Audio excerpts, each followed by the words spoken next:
It's Tom Garrett from the Y105 Morning Show and Rochester on Tap. You've heard your family and friends talk about it. Coming up December 6th, Mayo Civic Center, brought to you by Andy's Liquor.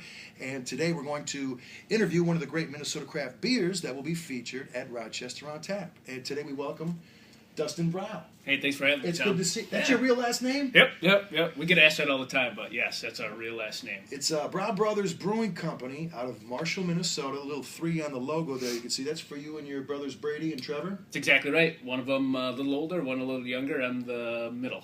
Okay, so let's rewind back to the late 90s. 1998, you decided, hey, I'm going to put my restaurant and hospitality degree on the wayside over here so you can concentrate on brewing beer.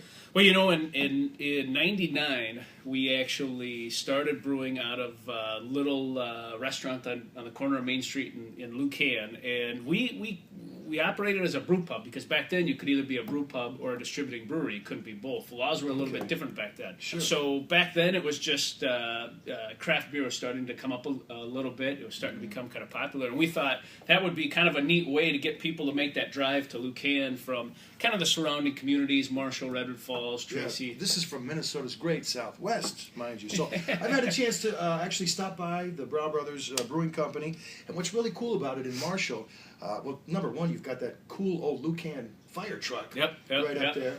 But it's so spacious, and the windows are huge, and you can actually see your operations. The whole point of that, and the whole, if you want to call it a design in the tap room, was to make it feel like you're in a brewery. And you can't do that unless you can see the tanks, unless you can kind of smell what's coming up from the brew house as they're making beer. Yeah. See the bottling, the filler run, the labeler run. So we wanted it to look like a brewery, and it really does kind of feel like you're in a brewery, minus the fire truck in the middle of it. Yeah, when I was there, you had Hop Fest going on with live music, and so you have become a focal point of the Marshall community as far as being a Minnesota craft beer that is to be spoken highly of.